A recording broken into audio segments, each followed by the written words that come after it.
Okay, hello everyone. Here I want to provide a tutorial on how to take a screenshot with 3 fingers on Realme C67 device. Okay, first thing first, you have to activate the 3 finger screenshot feature on this device.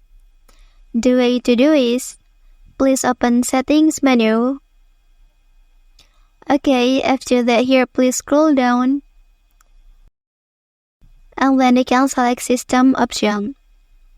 Well, next here you can click on Gestures menu and then please choose 3 finger screenshot.